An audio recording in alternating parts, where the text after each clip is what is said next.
ఈనాటి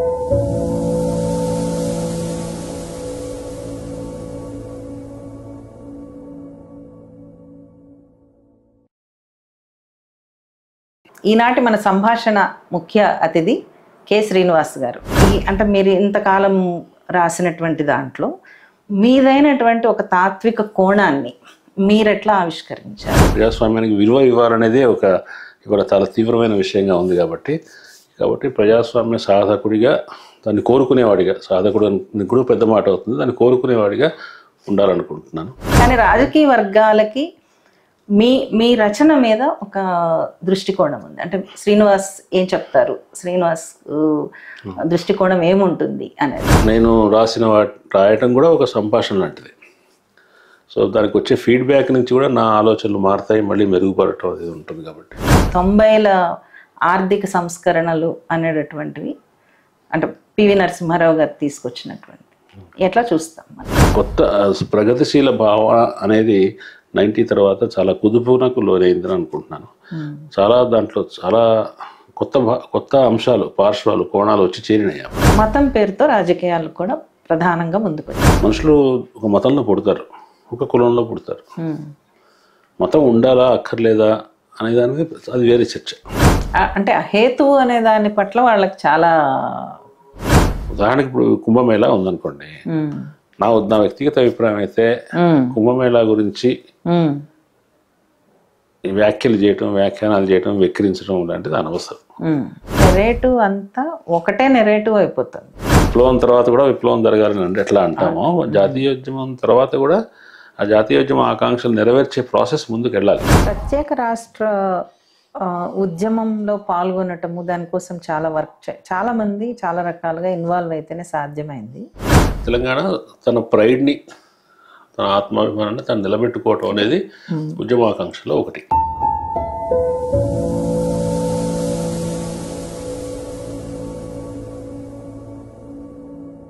ప్రజాతంత్ర ప్రేక్షకులకు నమస్కారం. ఈనాటి మన సంభాషణ ముఖ్య అతిథి కె శ్రీనివాస్ గారు. శ్రీనివాస్ గారిని ప్రత్యేకించి పరిచయం చేయాల్సినటువంటి అవసరం లేదు. పత్రికా రంగంలో సుప్రసిద్ధులు. ఈ మధ్యనే ఆంధ్రజ్యోతి సంపాదకులుగా పదవీ విరమణ చేశారు. డిజిటల్ మీడియా రంగంలోకి రావడానికి సన్నాహాలు చేస్తున్నారు. ప్రజాస్వామ్య హక్కులకు, అస్తిత్వ ఉద్యమాలకు గట్టి మద్దతుదారు. సాహిత్యవేత్తగా, సాహితీ విమర్శకులుగా, కవిగా, రచయితగా అనేక కాలమ్స్కి వరవడిదిద్దారు పత్రికల్లో.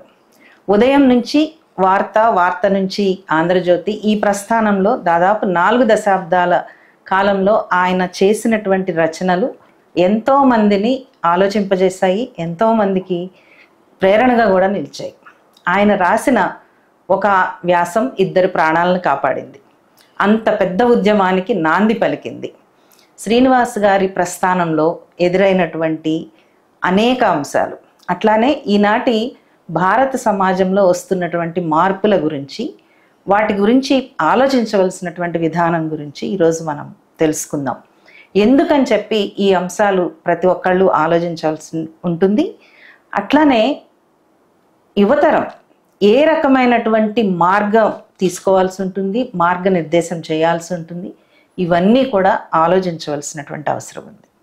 హలో శ్రీనివాస్ గారు. నమస్తే అండి. ప్రజాతంత్ర కోసం మీరు ఈ సంభాషణ కార్యక్రమంలో పాల్గొనడం అనేటటువంటిది మాకు వచ్చినటువంటి ఒక మంచి అవకాశంగా మేము చూస్తున్నాము. మిమ్మల్ని ఇంటర్వ్యూ చేయడం అనేటటువంటిది కూడా, నిజానికి మీకంటే నేను చాలా జూనియర్ని ఈ పత్రికా ప్రస్థానంలో, కానీ మీలాంటి సీనియర్స్తో మాట్లాడటం అనేటటువంటిది కూడా చాలా మంచి అవకాశంగా చూస్తూ, మీ అంటే గత కొన్ని దశాబ్దాలుగా మీ రైటింగ్స్ని, మీ రచనలను ఫాలో అవుతున్నటువంటి వాళ్ళంగా చూస్తున్నప్పుడు ఒక ప్రత్యేకమైనటువంటి విలక్షణమైనటువంటి శైలి ఒకటి మీకున్నది. మీ వ్యాసాలని నుంచి ప్రేరణ తీసుకునేటటువంటి వాళ్ళు కూడా చాలామంది ఉన్నారు. ఈ ప్రస్థానంలో అంటే మీరు ఇంతకాలం రాసినటువంటి దాంట్లో మీదైనటువంటి ఒక తాత్విక కోణాన్ని మీరెట్లా ఆవిష్కరించారు, ఎలా తీసుకోగలిగారు? ముందుగా ఈ సంభాషణ వీక్షకులకు నమస్కారం అండి. ప్రజాతంత్ర పత్రికతో నాకు చాలా సుదీర్ఘమైన అనుబంధం ఉంది. ఆ పత్రికలో నేను రాసిన ఒక కాలం కొత్త వంతెన అనేది చాలా తెలంగాణ మూమెంట్ చాలా తొలి దశలో ఉన్నప్పుడు ఉద్యమ మిత్రులతోటి సంభాషించడానికి అవకాశం ఇచ్చిన కాలం. ఆ పత్రిక వాళ్ళు నిర్వహించిన సాహిత్య సంచిక కూడా ఆ రోజుల్లో ఒక సంచలనం కలిగించింది. అట్లాగే సామాజిక రంగంలో ఎంతో క్రియాశీలంగా ఉండి తెలుగు సమాజంలో చాలా ముఖ్యమైన వ్యక్తిగా అనేక విషయాల్లో అవసరమైన సందర్భాల్లో జోక్యం చేసుకుని ఫలితాలను సాధించే వ్యక్తిగా ఉన్న మీతోటి ఈ సంభాషణ చేయటం నాకు చాలా బాగుంది. ఇక నాకైనా ప్రత్యేక తాత్విక దృక్పథం అటువంటి పెద్ద పెద్ద మాటలు నేను వాడను, కానీ ఈ 40 సంవత్సరాల ప్రయాణం అనేది అంతకుముందు నా విద్యార్థి దశ నుంచి ఉన్న ప్రయాణం, నేను చదివినవి, నేను చూసినవి, నేను మెరిగిన మిత్రులు, నాకు కలిగించిన ఆలోచనలు, వాటి వెంట నేను వెళ్తూ వచ్చాను. దానికి ఒక పేరు అని పెట్టడం ఒకప్పుడు పెట్టేవాడినేమో, కానీ ఒక పేరు పెట్టడానికి నేను ఏ పేరు సరిపోదేమో అనుకుంటాను. స్థూలంగా చెప్పాలంటే ఒక ప్రజాస్వామిక దృక్పథం, ఒక రకంగా చెప్పాలంటే రాడికల్ ప్రజాస్వామ్య దృక్పథం. అంటే ప్రజాస్వామ్యాన్ని సాధించడం కానీ ఆచరించడం కానీ అది అమలు కావాలని కోరటం కానీ ఈ రోజుల్లో అంత సులువైన విషయం కాదు, అంత సాధారణ విషయం కాదు. కాబట్టి ప్రజాస్వామ్యాన్ని రంగంలోకి తీసుకురావాలి, ప్రజాస్వామ్యానికి విలువ ఇవ్వాలనేదే ఇవాళ చాలా తీవ్రమైన విషయంగా ఉంది. కాబట్టి ప్రజాస్వామ్య సాధకుడిగా, దాన్ని కోరుకునేవాడిగా, సాధకుడు అని కూడా పెద్ద మాట అవుతుంది, దాన్ని కోరుకునేవాడిగా ఉండాలనుకుంటున్నాను. దాంట్లో ఇవాళ ప్రజాస్వామ్యం కోరుకోవడం అంటే సహజంగానే అందరినీ కలుపుకుని వెళ్ళే, అన్ని భావాలకు ఆస్కారం ఉండే సమాజాన్ని మార్చడానికి ఎవరి మార్గాల్లో వాళ్ళు సాధన చేస్తున్నప్పుడు వాళ్ళందరికీ చేసే అవకాశం ఉండాలి. ఇటువంటి ఒక భావవర్ణంలో ఉంటున్నాను నేను. అంటే ఈ క్రమంలో మీ రచనల పట్ల మీరు ఏం కామెంట్ చేయబోతున్నారు, జరుగుతున్న పరిణామాల మీద అనేది ఒక ఆసక్తికరమైనటువంటి ఎదురుచూపు అనేటటువంటిది చాలా మందిలో ఉంది. అందులో ముఖ్యంగా రాజకీయ వర్గాలకి ఎక్కువ ఉన్నది. ప్రజలు ఎక్కువ ఉన్నారు, అది వేరే, కానీ రాజకీయ వర్గాలకి మీ రచన మీద ఒక దృష్టికోణం ఉంది. అంటే శ్రీనివాస్ ఏం చెప్తారు, శ్రీనివాస్ దృష్టికోణం ఏముంటుంది అనేది. అంటే అది ఒక రకంగా వాళ్ళని వాళ్ళు విమర్శ చేసుకోవడానికి, ఆత్మవిమర్శ చేసుకోవడానికి పనికొస్తుంది. అంటే దాన్ని ఎట్లా మీరు చూస్తున్నారు? అంటే రాజకీయంగా నేను చేసే వ్యాఖ్యానం కానీ, ఒక్కోసారి విశ్లేషణ అని కూడా అనొచ్చు, విశ్లేషణ కానీ అదేదో ఒక బోధ అని కానీ, తెలియని వాళ్ళకి తెలియజెప్పడం అని కానీ అట్లా అనుకోను. నేను చేసే వ్యాఖ్యానం అనేది చాలామంది జరుగుతున్న పరిణామాలని రకరకాలుగా చూస్తారు. కొందరు ఒక రకమైన పద్ధతిలోనే చూడటానికి అలవాటు పడి ఉంటారు. అట్లా కాకుండా ఇంకో కోణం ఏమిటి, చాలామంది రాజకీయ వ్యాఖ్యాతలు వివిధ రాజకీయ సంస్థల వైపు నుంచి, వాటి ప్రయోజనాల వైపు నుంచి పరిణామాలను వ్యాఖ్యానిస్తారు. అట్లా కాకుండా వీటన్నిటి మధ్యలో ప్రజలు అనేవాళ్ళు ఎవరైనా ఒక న్యూట్రల్ ప్రజలు ఉంటే వాళ్ళ ఆ సిచ్యువేషన్ ఎట్లా చూస్తారు, వాళ్ళ ప్రయోజనాలు ఈ పరిణామాల్లో ఎట్లా ఉంటాయి అనేది ఒక కులమానంగా తీసుకొని వ్యాఖ్యానించాలని నేను ప్రయత్నిస్తూ వచ్చాను. బహుశా నేను అనుకోవటం, నేను రాయటం కూడా ఒక సంభాషణ లాంటిది. సో దానికి వచ్చే ఫీడ్బ్యాక్ నుంచి కూడా నా ఆలోచనలు మారుతాయి, మళ్ళీ మెరుగుపడటం అనేది ఉంటుంది. కాబట్టి ఈ సమాజంతో చేసే సంభాషణలో నేను తప్పనిసరిగా మరుగున పడిన ఒక దృక్పథాన్ని, దృష్టికోణాన్ని ఇవ్వడానికి ప్రయత్నం చేస్తూ వచ్చాను. ఇప్పుడు 40 సంవత్సరాల ప్రస్థానం ఇది. ఈ 40 సంవత్సరాల ప్రస్థానంలో మొదటి 10 సంవత్సరాలు మీరు నిలదొక్కుకోవటము అవన్నీ ఉంటాయి. కానీ 90ల నుంచి మన దేశంలో చాలా రాజకీయ పరిణామాలు జరిగాయి. ఈ రాజకీయ అంటే మనము 90లకు ముందు 90ల తర్వాత అనేటటువంటిది ఒక లైన్గా పెట్టుకుంటే కనుక, అంటే దేశంలోకి ఆర్థిక సంస్కరణలు రావటం అనేటటువంటిది ప్రజల సామాజిక జీవితంలో చాలా మార్పులు వచ్చాయి. ఆలోచన ధోరణిలో కూడా మార్పులు వచ్చాయి. అంతకుముందు సాంప్రదాయబద్ధమైన ఆలోచన కావచ్చు, వేరే రకమైన ఉద్యమాల్లో కూడా మార్పులు వచ్చాయి. అస్తిత్వ ఉద్యమాలు ప్రశ్నగా ముందుకొచ్చాయి, ఒక సవాలుగా నిలిచాయి. వీటన్నిటిలో నుంచి అంటే ఎలా గమనం మార్చింది అసలు తెలుగు ప్రజల సామాజిక గమనాన్ని ఈ 90ల ఆర్థిక సంస్కరణలు అనేటటువంటివి, అంటే పివి నరసింహారావు గారు తీసుకొచ్చినటువంటి, ఎట్లా చూస్తాం మనం? అంటే 30 సంవత్సరాలే కాకుండా మా విద్యార్థి దశ, తర్వాత నా ఉద్యోగ ప్రారంభ దశ 80s నుంచి కూడా తీసుకుంటే ఈ 40 సంవత్సరాల్లో 45 సంవత్సరాలు అవుతుంది. 45 సంవత్సరాల్లో చాలా ముఖ్యమైన, చాలా కీలకమైన పరిణామాల్ని చూసేమనిపిస్తుంది నాకు. అంటే ప్రతి ఒక్కళ్ళ లైఫ్ స్పాన్లో చాలా గ్రౌండ్ బ్రేకింగ్, చాలా పెద్ద పరిణామాలు ఏవో ఉంటాయి. బయటి పరిణామాలు చెప్తాను, వ్యక్తిగత జీవితాల్లో ఉండేవి కాకుండా. ఒకటి, సోవియట్ యూనియన్ ఇంకా సజీవంగా ఉండగానే చూశాను, అక్కడికి వెళ్ళాను కదా, దాన్ని సోవియట్ యూనియన్ అనే ఉనికి ఒక ప్రేరణగా ఉండింది. చైనా, మావో చనిపోవడం కూడా నాకు తెలుసు, నేను చాలా చిన్నవాడిని అయినప్పటికీ. చైనా అనేది కూడా ఒక సజీవంగా ఉన్న ఉనికిగా తెలుసు. దాని దగ్గర నుంచి సోవియట్ యూనియన్ విచ్ఛిన్నం కావటం అంటామా, ఏదో అంటామో, వాటెవర్ జరగటం, చైనా గమనం మారిపోవటం, ఇవన్నీ చూస్తూ వచ్చాం. ఇవి కేవలం ఏదో ఒక దేశాల్లో జరిగిన పరిణామాలు కావు. మనం మన ఆశలు కానీ, మనకేదో ప్రపంచంలో ఒక మంచి చోటు ఉంది, అక్కడ మనుషులు ప్రయత్నాలు చేసి వాళ్ళ జీవితాలను మెరుగుపరుచుకున్నారు, ఇంకా మెరుగుపరుచుకోవడానికి ప్రయత్నం చేస్తున్నారు అనే ఒక ఆశ మన జీవితాన్ని ఫార్వర్డ్, మనం ముందు చూసే జీవితం పట్ల ఒక ఆశావాహ దృక్పథాన్ని ఇస్తుంది. అవన్నీ కూలిపోవటం అనేది, అవన్నీ లేకుండా పోవటం అనేది, చూడటం అనేది, అది చాలా పెద్ద, ఒక రకంగా చెప్పాలంటే తాత్వికంగా కలవరపరిచిన అంశాలు. ఆ కలవరపాటులోనే ఈ నూతన ఆర్థిక విధానాలు 90లో మన దగ్గరే కాదు, ప్రపంచంలో చాలా చోట్ల మిశ్రమ ఆర్థిక విధానాలు ఉన్న చోట్ల ప్రైవేటైజేషన్ అనేది వచ్చింది. సోవియట్ యూనియన్ లేకపోవటం వల్ల కదా ఏకధ్రువ ప్రపంచం అనేది రావటం, దానికి కారణంగా కొన్ని అదనపు పరిణామాలు జరగటం అనేది జరిగిన తర్వాత నిజానికి దాని పట్ల వచ్చినప్పటి నుంచి దాని పట్ల విమర్శనాత్మక దృష్టితోనే ఉన్నాం. కానీ ద సేమ్ టైం మన జీవిత విధానాల్లో, మనం చూస్తూ ఉన్న పరిసరాల్లో చాలా మార్పులు కూడా వచ్చాయి, ఆకర్షణీయమైన మార్పులు వచ్చాయి. అంతకుముందు జీవితాన్ని అనుభవించడం, సోకాల్డ్ జీవితాన్ని అనుభవించడం, జీవితం పట్ల ఆశగా ఉండటం, అచీవ్ చేయాలనుకోవటం, సొంతానికి కొంచెం ఎంతో కొంత జీవితాన్ని నిర్మించుకోవాలనుకోవటం మనుషులకు ఉండేది. స్వార్థం అనేది ఎప్పుడూ ఉండేది, కానీ దాని పట్ల కొంచెం అట్ ద సేమ్ టైం కొంచెం నేరస్థ భావన, కొంచెం మంచిది కాదేమో అనే ధోరణి కూడా ఉండేది. అది పోయింది 90 తర్వాత. స్వార్థం అనేది ఒక ఆమోదకరమైన విలువగా మారింది. లాభం అనేది ఒక సమాజం అంతా యాక్సెప్ట్ చేసే విలువగా మారింది.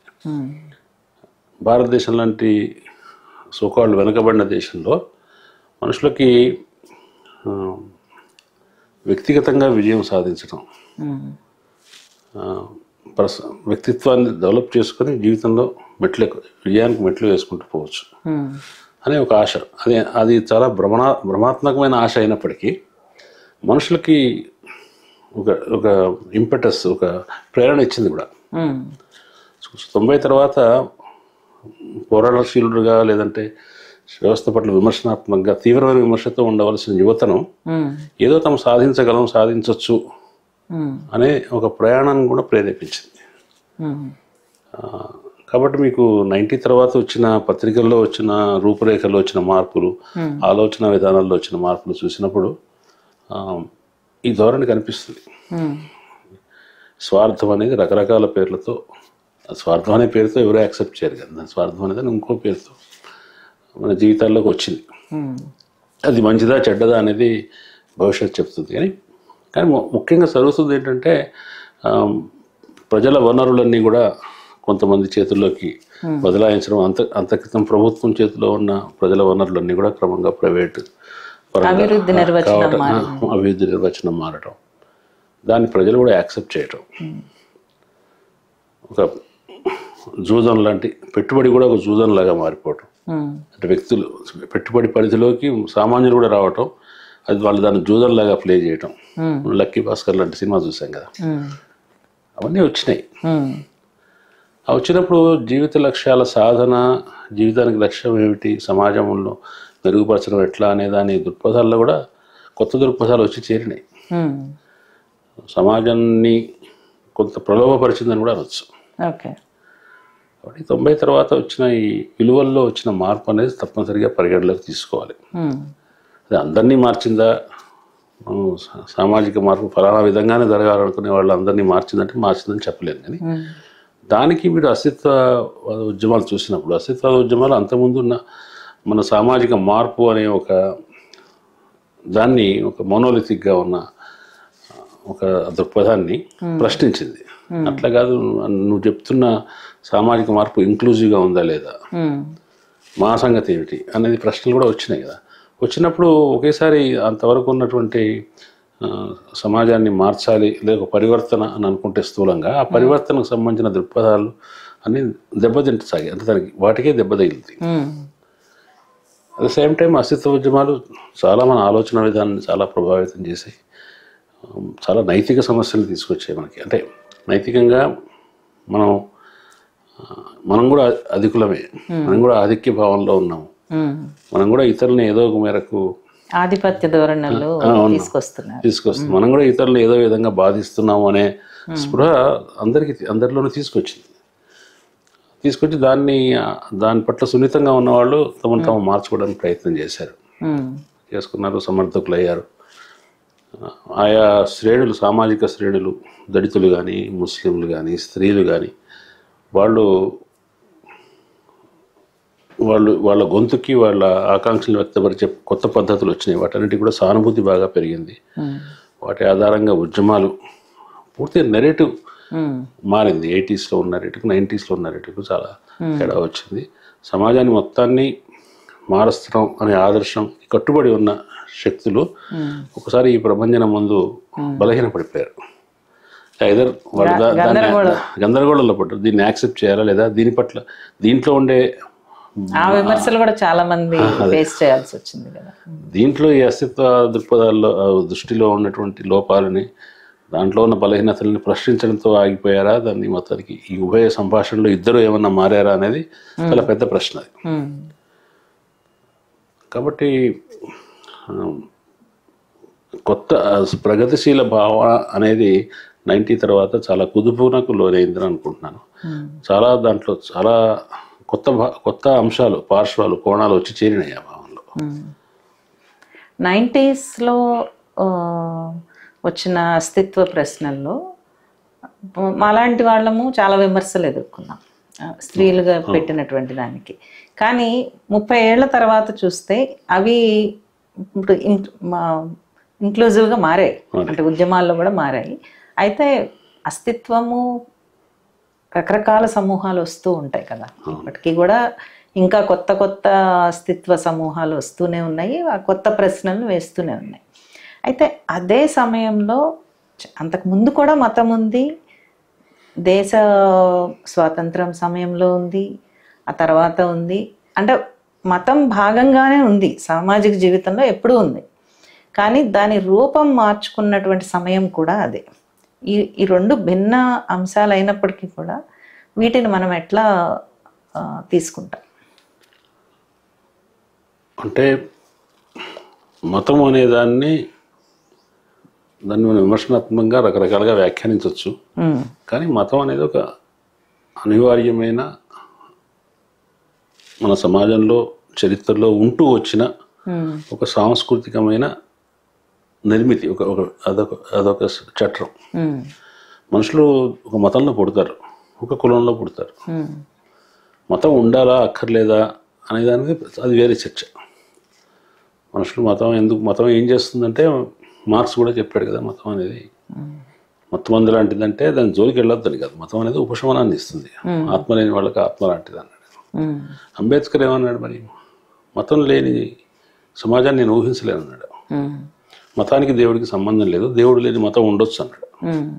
సరే, మనుషులకు ఆధ్యాత్మిక అవసరాలా లేదంటే ఒక తాత్విక అవసరాలు ఉంటాయి. సామూహిక జీవనం ఏది మతం అనేది సామూహిక జీవనం. మతం ఎందుకు ఉనికిలో ఉంటుంది, దానికి ఒక రీజనింగ్ ఉంటుంది కదా. ఎందుకు ఉంటుందంటే జీవితంలో ఏవో కొన్ని ప్రశ్నలు ఉంటాయి.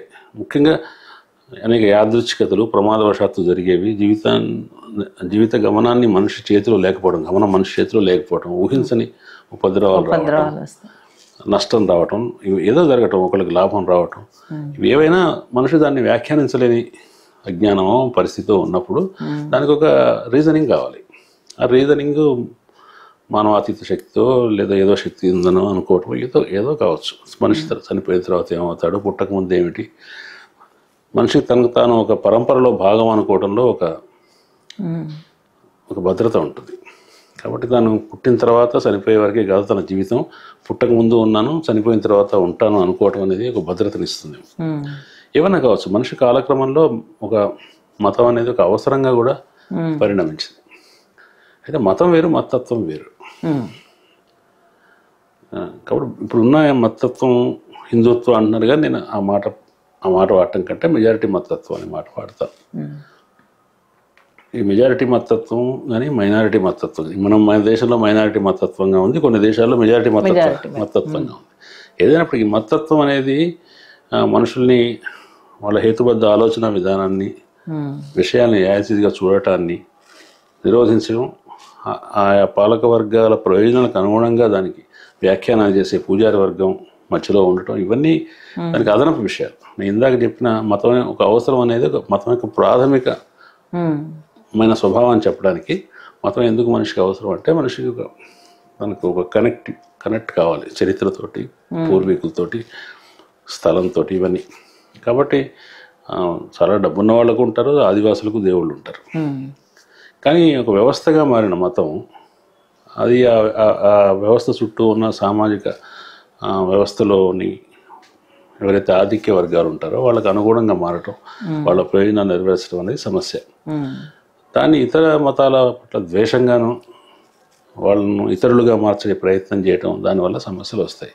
ముఖ్యంగా రాజకీయంగా అది ఒక రూపం తీసుకున్నప్పుడు, ముఖ్యంగా జాతీయవాదం, మతత్వం అనేది ఇంతకుముందు ఇప్పుడున్న రూపంలో ఉందని నేను అనుకోను, మధ్యయుగాల్లో కానీ అంతకుముందు కానీ. కానీ ఇవాళ మతత్వం అనేది ఒక రాజకీయ ఆర్థిక ఆధిపత్యం కోసం మనుషులను తీవ్ర జాతీయవాదాన్ని కలిగించడం కోసం వస్తున్న మతత్వం ఇది.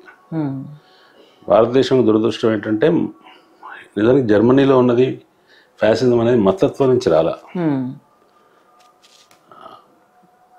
అంటే యూదు మతస్థులు కాబట్టి, హిట్లర్ క్రైస్తవుడు కాబట్టి అది మతపరమైన ద్వేషం కాదు, అది అట్లా వెళ్ళలేదు. లేదు. ఏమైనా అనుకుంటే ఆర్యులం కాబట్టి వాళ్ళు అనార్యులు కాబట్టి అని అనుకున్నాడు ఒక దశలో హిట్లర్. అక్కడ మతం ముఖ్యం కాదు, ఇక్కడ రేసు. యూదులు ఏమంటాం, ఒక మత వర్గము, రేషియల్గా కూడా వాళ్ళు డిఫరెంట్గా ఉంటారు కాబట్టి వాళ్ళ మీద వ్యతిరేకత. ఎవరో ఒకళ్ళ ఇతరులను సృష్టించి ఆ ఇతరుల ఆధారంగా తక్కిన వాళ్ళందరినీ ఏకం చేసి దానికి జాతీయవాదాన్ని జోడించి అది ఒక తిరుగులేని అధికారం వాళ్ళు సంపాదిస్తున్నారు. ఆ తిరుగులేని అధికారం అంటే సమ్మతి వస్తుంది. ప్రజలు ఒకదాన్ని ద్వేషించడం వల్ల వాళ్ళు ఒక కూటమిగా ఏర్పడతారు, వాళ్ళ నాయకుడిని విపరీతమైన మద్దతు పెరుగుతూ ఉంటుంది. అందుకోసం వస్తుంది భారతదేశంలో మతత్వం, అదే ప్రయోజనం. ఇక్కడ మతం ద్వారా వస్తుంది, అక్కడ జాతి విద్వేషం వచ్చింది. అదే కాబట్టి ఈ ప్రయత్నాలు అనేవి, దీని మూలం ఎక్కడి నుంచి ఉందంటే 1857 నుంచి ఉండొచ్చు, అంత ముందు నుంచి ఉండొచ్చు, లేదంటే బెంగాల్ విభజన నుంచి ఉండొచ్చు. జాతీయోద్యమంలో తొలినాళ్లలో మతాన్ని ఒక సాధనంగా, ఆయుధంగా వాడుకోవటంలో ఉండొచ్చు. కానీ ఒక రెండు పంథాలు, మూడు పంథాలు జాతీయోద్యమంలోనే ఉన్నాయి కదా. తిలక్ ఒక రకంగా ఆలోచించాడు, సావర్కర్ ఒక రకంగా ఆలోచించాడు, గాంధీ ఒక రకంగా ఆలోచించాడు, వామపక్షాల వాళ్ళు ఒక రకంగా ఆలోచించారు. వీళ్ళందరి దృక్పథాలు వేరే. అదే భారతదేశం భారతదేశాన్ని వాళ్ళు అర్థం చేసుకున్న పద్ధతి వేరు. భారతదేశంలో అన్ని మతాల వాళ్ళు కలిసి జీవించవచ్చు అనేది గాంధీ అనుకున్నాడు. ఆయన ఐడియాలజికల్ పొజిషన్ అది. జీవించవచ్చు, కానీ ఈ దేశానికి చెందిన వాళ్ళు హిందువులు మాత్రమే వాళ్ళు మొదటి తరగతి పౌరులుగా ఉంటారు, మిగతా వాళ్ళు హక్కులు లేని రెండవ తరగతి పౌరులుగా ఉంటారని సావర్కర్ అనుకున్నాడు. ఇది నిజానికి జాతీయోద్యమంలో ఏ కారణం వలన కావచ్చు మతత్వ పాయ ఓడిపోయింది. అంటే మెజారిటీ పక్షం నుంచి మైనారిటీ మతవర్గం ముస్లిం లీగ్ అని ఆలోచించి ద్విజాతి సిద్ధాంతం తీసుకొచ్చింది, మేము వేరుగా ఉండాలన్నది అని నిజానికి మెజారిటీ వర్గంలోని మెజారిటీ మతస్థులకు వాళ్ళలో మతత్వం పెరగటానికి అది కూడా దోహదం చేసింది. జిన్నా వైఖరి కూడా దోహదం చేసింది. అయినా కూడా ఈ మెజారిటీ మతవర్గం ఆ వైపు వెళ్ళలేదు. ఉన్నది ఆ రోజుల్లో కూడా సావర్కర్ బలహీనంగా ఉన్నాడు. తర్వాత హిందూ మహాసభ లాంటి సంస్థలు ఉన్నాయి కానీ దాన్ని కాంగ్రెస్, మధ్యవాద కాంగ్రెస్ అదుపులో ఉంచగలిగింది. వాళ్ళు అప్పటి నుంచి కూడా తమ చేతిలోకి విషయాలను తీసుకోవాలని ప్రయత్నం చేస్తూనే ఉన్నారు. అంటే గాంధీ చనిపోవటం కారణం, అది కూడా ఒక కారణం అయి ఉంటుందా? గాంధీ చంపబడటం వాళ్ళు ది మేడ్ ఏ స్టేట్మెంట్. దాని ద్వారా ఏంటంటే మా వర్షన్ వేరే ఉంది జరుగుతున్న పరిణామాల పట్ల అని చెప్పారు. కానీ గాంధీ అప్పటికే చనిపోయే సమయానికే ఆయన రాజకీయాల్లో క్రియాశీలంగా లేడు. 1935 తర్వాత క్రమంగా తన పాత్రను తగ్గించుకుంటూ ఈ నెహ్రూ పటేల్ వీళ్ళ చేతిలోనే ఉండి గైడెన్స్ మాత్రమే ఇస్తూ వచ్చాడు. ఆయన సైద్ధాంతికంగా దేశ విభజనను వ్యతిరేకించాడు. దానికోసం కాంగ్రెస్ పరిస్థితులకు ఒత్తిడిల్లో ప్రభావానికి ఒప్పుకోవాల్సి వచ్చింది. కానీ ఆయన తన పద్ధతికి కట్టుబడి దాన్ని ప్రొటెస్ట్ చేశాడు.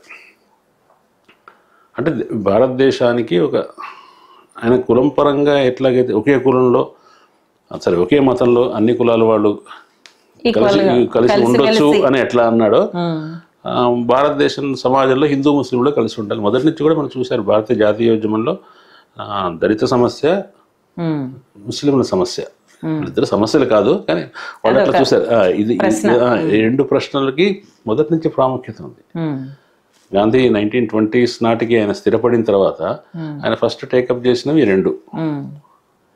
రెండిట్లోనూ ఆయన ఏకైక నాయకుడు కాలేకపోయాడు. ముస్లిం జిన్నా తీసుకెళ్ళాడు. దళితులు విషయంలో అంబేద్కర్ నాయకుడిగా అయ్యి అనుక్షణం గాంధీని ఛాలెంజ్ చేస్తూనే వచ్చాడు. అంటే కాంగ్రెస్ కూడా ఆ జాతీయోద్యమంలో అవి రెండు చాలా ముఖ్యమైన విషయం అని గుర్తించారు కానీ వాటికి ఆ రెండు శ్రేణులకు వేర్వేరు నాయకత్వాలు ఏర్పడటాన్ని వాళ్ళు నిరోధించలేకపోయారు. కానీ భారతీయ జాతీయోద్యమానికి ఉన్న అవగాహన ఏదైతే ఉందో ఆ అవగాహన చాలా ఉన్నంతలో సమగ్రమైన అవగాహన. భారతదేశ స్వతంత్రం ఎందుకు కావాలి, వచ్చిన తర్వాత ఎటువంటి భారతదేశం ఉండాలన్న విషయంలో ఆ రోజులో జాతీయోద్యమానికి ఒక అవగాహన ఉంది. ఆ అవగాహనకి భిన్నమైన అవగాహన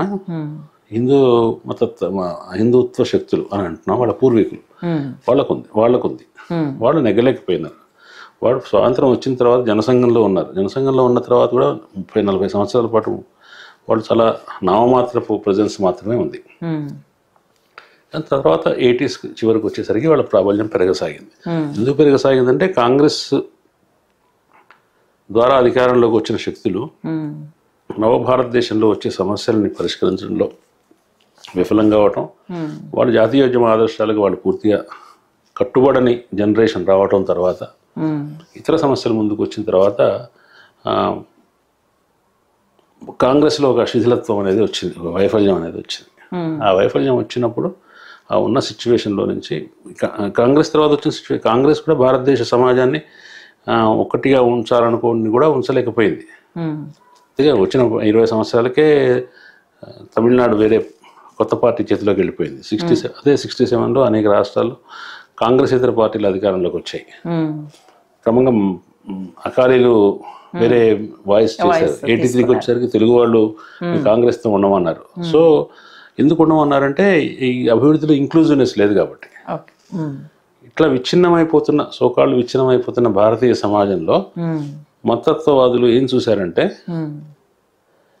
ఈ విచ్ఛిన్నం కావటం అనే ప్రాసెస్ అనేది మోర్ అండ్ మోర్ డెమోక్రటైజేషన్కి సంబంధించిన విషయం. ఇది నిర్మాణం అవుతున్న భారత జాతిని ఆ ప్రయాణంలో సాగకుండా చీలికలు పీలికలు చేస్తుంది. భారత జాతిని మళ్ళీ ఏకం చేయటం అనే కర్తవ్యం చేస్తే తప్ప భారతదేశంలో జాతీయత వల్ల ప్రయోజనం పొందే రాజకీయ ఆర్థిక శక్తులకు ప్రయోజనం ఉండదు. ఎట్లా ఏకం చేస్తారు అంటే వీళ్ళందరికీ ఉమ్మడి లక్ష్యం ఏంటో అది ముందుకు తీసుకురావాలి. నాకు తెలిసి బీజేపీకి సంబంధించిన సైద్ధాంతికవేత్తలు వాళ్ళ ఆలోచన క్రమం 80sలో మొదలై 90sలో 2000కి వచ్చేసరికి నరేంద్ర మోడీ కూడా ప్లే చేసే కారణానికి వచ్చేసరికి వాళ్ళ సిద్ధాంతికవేత్తల్లో ఒక మార్గం కనిపించింది వాళ్ళకి. సరే రామజన్మభూమి ఒక సాధనం, రామజన్మభూమి వల్లనే ఈ పోలరైజేషన్ అయిందని నేను చెప్పలేదు. అంటే అది ఒక పాయింట్గా పాయింట్గా గ్యాదర్ కావడానికి వాళ్ళ చుట్టూ కింద స్థాయి నుంచి ఒక అంశం చుట్టూ ర్యాలీ చేయడానికి అది ఒక పాయింట్ అయింది. అంటే జాతీయోద్యమ కాలం నుంచి భారతీయ సమాజం గురించి, భారతీయ సమాజం ప్రయాణం గురించి ఉన్న ఒక నెరేటివ్ని తలకిందులు చేస్తే తప్ప మనం అధికారంలోకి రాలేము అని రైట్ వింగ్ ఫోర్సెస్ అనుకున్నారు. నెరేటివ్ని తలకిందులు చేయడం ఏంటి? చరిత్రను క్వశ్చన్ చేయాలి, విద్యను క్వశ్చన్ చేయాలి. అప్పటి వరకు ఏదైతే మన ఆలోచనలో ఉన్నాయో, స్థిరపడిపోయిన అభిప్రాయాలు ఏవైతే ఉన్నాయో, లేదా జాతీయోద్యమ కాలంలోనూ అనంతరం కాంగ్రెస్ హయాంలోనూ మనకు ఏదైతే ఇది చరిత్ర అని చెప్పారో, ఇది జరిగిందని చెప్పారో, సమాజం ఇట్లా ఉండాలి. కాంగ్రెస్ ఆచరణలో మత కలహాలను నిరోధించలేకపోయి ఉండొచ్చు, కానీ కలిసిమెలిసి ఉండటం అనేది ఒక ఆదర్శం అనే దాన్ని కంటిన్యూ చేస్తూ వచ్చింది, చెప్తూ వచ్చింది. కనీసం వాటన్నిటినీ చేసి మనకు కొత్త శత్రువు కావాలి. బ్రిటిష్ వాళ్ళు అనే ప్రత్యర్థి వ్యతిరేకంగా ఎట్లా జాతీయోద్యమంలో కూడగట్టుకున్నారో ఇప్పుడు కొత్త శత్రువు కావాలి. ఆ కొత్త శత్రువు నిర్మాణంలో అదే ఆ కొత్త శత్రువు ఎవరో మొదటి నుంచి చెప్తున్నారు. సావర్కర్ చెప్పాడు, గోల్వాల్కర్ కూడా చెప్పాడు. ముస్లింలు, క్రైస్తవులు, కమ్యూనిస్టులు ఈ ముగ్గురు దేశ శత్రువులు. కాబట్టి వీళ్ళు ముగ్గురికి వ్యతిరేకంగా జాతీయతను నిర్మించడం అనే ఒక కార్యక్రమాన్ని తీసుకొని దాన్ని చాలా పకడ్బందీగా, చాలా సృజనాత్మకంగా చేశారు. ఆ చేసే క్రమంలో ఇటువైపు ఉన్న శక్తులు అవన్నీ కూడా ఒకటే కాదు, ఇటువైపు ఉన్న శక్తులన్నీ కూడా ఒకటేం కాదు. ఇప్పుడు పెద్ద కాంగ్రెస్ దగ్గర నుంచి రాడికల్ మార్క్సిస్ట్ లెనినిస్ట్ దాకా ఉన్నారు కదా. ఇప్పుడు అందరినీ కలిపి ఒకటే అంటున్నారు వాళ్ళు. మొత్తం అందరూ ఒకటే అంటారు. ఇప్పుడు అందరూ ఒకటేం కాదు, వాళ్ళ మధ్య చాలా వైరుధ్యాలున్నాయి. వీళ్ళు ఒకళ్ళు చాలా మంది చంపుకున్నారు. వాళ్ళేమి కాంగ్రెస్ వాళ్ళు చంపుకున్నారు, కార్యాచరణలో మొత్తం అంతా కలిసి లేరు. కానీ వాళ్ళందరికీ ఏదో ఒక పాయింట్లో కొన్ని విషయాల్లో ఏకీభావము ఏదో ఉండటం ఉంటుంది. కాబట్టి అన్నిటినీ ఒకటే అని చెప్పడం ద్వారా, అందరినీ ఖండించడం ద్వారా, అందరినీ డీలెజిటిమేట్ చేయటం ద్వారా తమ ప్రాబల్యాన్ని పెంచుకుంటున్నారు. అది ఫాసిజానికి మనం అనుకున్నది ముఖ్యమైన ఆయుధాల్లో ప్రజల సమ్మతి ఒకటి ముఖ్యం. ప్రజల సమ్మతి, ఒకే ప్రత్యర్థి, ఒకే శత్రువుకు వ్యతిరేకంగా మన ఆలోచన విధానం మార్చడం, చరిత్రలోకి వెళ్ళి మరమ్మతులు చేయటం. వాళ్ళకు చరిత్రలో ఎవరు లేరు, జాతీయోద్యమంలో ఎవరు లేరు కాబట్టి జాతీయోద్యమంలో కొందరు వ్యక్తులు తమ పార్టీలోకి రిట్రాస్పెక్టివ్ ఎఫెక్ట్ నుంచి ఫిరాయించుకోవటం. ఏమి సర్దార్ పటేల్ ఏమి 100% మతవాది ఏమి కాదు. ఆయన చాలా విమర్శలు చేశాడు, కానీ ఆయన్ని ఫిరాయించారు. అంబేద్కర్ని ఫిరాయించడానికి చేస్తున్నారు. ఎందుకంటే అంబేద్కర్ కొన్ని సందర్భాల్లో ఆ రోజు చర్చలో, జాతీయోద్యమ సందర్భంగా చర్చలో వాటిలో అతను ముస్లింల ప్రయోజనాల మీద, వాళ్ళ పోరాటం మీద, వాళ్ళ ప్రాధాన్యాల మీద చాలా కామెంట్స్ చేశాడు. వాళ్ళు చూస్తే చాలా నెగిటివ్ కామెంట్స్ అనిపిస్తాయి. ఆయన చేసిన సందర్భాన్ని బట్టి చూడాలి. అట్లాగే హిందూ మతంలో ఉండకూడదు అనుకున్న తర్వాత ఆయన ఇస్లాంలో కన్వర్ట్ కావడానికి ట్రై చేశాడు, ఫెయిల్ అయింది. సిక్కిజంలోకి కన్వర్ట్ కావడానికి ట్రై చేశాడు, కాలేదు, ఆయన సంతృప్తి కలలేదు. చివరికి క్రిస్టియానిటీ వద్దు అనుకున్నాడు ఆయన, చివరికి బుద్ధిజంలోకి వెళ్ళాడు. అంటే వీళ్ళన్నింటినీ తిరస్కరించాడు కదా. ఈ ఏమంటాం, ఇస్లాము, క్రిస్టియానిటీ ఇవి రెండూ కూడా భారతదేశానికి జాతీయతకు సంబంధించిన, మన జాతీయ భావనకు వెలిగా ఉన్న మతాలు కాబట్టి ఆయన తిరస్కరించాడు. బుద్ధిజం అనేది ఇక్కడే పుట్టింది కాబట్టి భారతీయమైన మతాన్ని ఆయన తీసుకున్నాడు. బుద్ధిజం స్థూలంగా హిందూ మతంలో భాగమే కదా అని చెప్తున్నారు. చెప్పి ఆయన ముస్లింల పట్ల ఈ వ్యాఖ్యానాలు చేశాను కాబట్టి ఆయన కూడా మన ఐడియాలజీ అన్నట్టుగా మాట్లాడుతున్నారు. ఇటువంటి వీలైన చోట కలుపుకోవటం లాంటివి చేసే ప్రయత్నాలు చేస్తున్నారు. చేసి మొత్తం ఇప్పుడు కమ్యూనిస్టు ప్రభావంతో ఉన్న మేధావులు కలిసి చరిత్రనంతా తప్పులు తడక రాశారు అని వాళ్ళ చెప్తున్నారు. ప్రధానమైన ఆరోపణ. హిందువులు గర్వపడే వాళ్ళ చరిత్రను 2 లైన్లు రాసి, హిందువులకు అపకారం చేసిన వాళ్ళ చరిత్రలు అధ్యాయాలు రాశారు. కాబట్టి మన దగ్గరే మొదలు ప్రజాస్వామ్యం పుట్టింది. మన దగ్గర కూడా సోషలిజం ఉంది. మానవ హక్కులు అనేది భారతదేశంలో మనకు ప్రత్యేకమైన భావన ఉంది. ఇటువంటి మొత్తం ప్రత్యామ్నాయ భావ సంపుటిని బిల్డప్ చేసుకుంటూ వచ్చారు. తర్వాత ఆబ్జెక్టివ్గా మనకి దీంట్లో మనం ఏ ప్రభావం లేదనుకుంటే, మూడో వ్యక్తిగా దూరం నుంచి చూస్తే వాళ్ళ ప్రయత్నాన్ని చాలా అప్రిషియేట్ చేయొచ్చు. చాలా డెడికేషను, చాలా వెయిట్ చేసేటటువంటి కన్సిస్టెన్సీ, ఇంతకాలం వెయిట్ చేసే పద్ధతి, అంకిత భావం అనేది చాలా అప్రిషియబుల్. ఒకసారిగా ఈ నెరేటివ్ని మార్చేసరికి దాన్ని ఎట్లా తట్టుకోవాలి అనే దాన్ని, ఆ యొక్క సంక్షోభం అనేది అందరికీ ఉంది. కాంగ్రెస్ వాళ్ళకంటే వాళ్ళు ఎప్పుడో మేధో సంప్రదాయం నుంచి తప్పుకున్నారు కాబట్టి వాళ్ళు సతమతమయ్యారంటే అర్థం ఉంది. లెఫ్టిస్ట్లో కూడా దీన్ని రియాక్ట్ అవుతున్నారు. రియాక్ట్ అయ్యి మళ్ళీ ఇంతకాలం చెప్పిన విషయాలే చెప్తున్నారు. ఇంతకాలం విషయాలు చెప్పినవి చెప్పకూడదని నేను సత్యం ఒకటే అయినప్పుడు ఇంతకుముందు నిన్న నమ్మింది ఇవాళ కూడా చెప్పొచ్చు, కానీ చెప్పే పద్ధతిలో ఏదో మార్పు తీసుకోవాలి. కాబట్టి చాలా సందర్భాల్లో కౌంటర్ ఇవ్వలేక, సమాధానం ఇవ్వలేక నీరసపట్టడం, బలహీనపట్టడం అనేది కనిపిస్తుంది మనకి. వాళ్ళకి ఏంటంటే ఇప్పుడు అధికారం ఉంది, అధికారం వల్ల వాళ్ళు చెప్పేది యాంప్లిఫై అవుతుంది, బలం ఉంది, సామాజికమైన బలం. అంటే మనుషుల్ని నువ్వు ఇది మాట్లాడొద్దు అని ఒత్తిడి చేయొచ్చు, ఇదే మాట్లాడమని ఒత్తిడి చేయొచ్చు, మాట్లాడే హింసించవచ్చు. ఇవన్నీ సామాజికమైన ఒత్తిడి, బలప్రయోగం జరుగుతున్నప్పుడు. ఒకప్పుడు నిర్బంధము అని అంటే ఒక రాజ్య వ్యవస్థల ద్వారా నిర్బంధం ఉండేది, కానీ ఇప్పుడు మనుషుల ద్వారా వచ్చింది. మన చుట్టూ ఉన్న వాళ్ళే మన మీద నిఘా వేస్తూ ఉంటారు. మన చుట్టూ ఉన్న వాళ్ళే మనం ఏం మాట్లాడుతున్నాం, మనం మాట్లాడే దాంట్లో దేశద్రోహం ఉందా, మనం జాతీయత ఉందా, మనం మంచి మనుషులమేనా, మనం కొట్టదగ్గ వాళ్ళమా, చంపదగ్గ వాళ్ళమా, వాళ్ళు డిసైడ్ చేస్తుంటారు కదా. ఈ వాతావరణం వచ్చిన తర్వాత ఏమంటాం, ఉదారంగా, ప్రజాస్వామికంగా, ప్రోగ్రెసివ్గా ఆలోచించే వాళ్ళు చాలా తమ వ్యక్తీకరణను చాలా క్రియేటివ్గా ఆర్టికులేట్ చేసుకోవాల్సిన అవసరం ఉంది. అది ఆ ప్రయత్నం జరగట్లేదు. జరగకపోవడానికి కూడా కారణాలు ఉన్నాయి, అది లేదని. కానీ క్రియాశీల మనం సంకల్పపూరితంగా అట్లా చేయాలి. ఆ ప్రయత్నం అనేది కొత్త వ్యక్తీకరణ చేయాలి.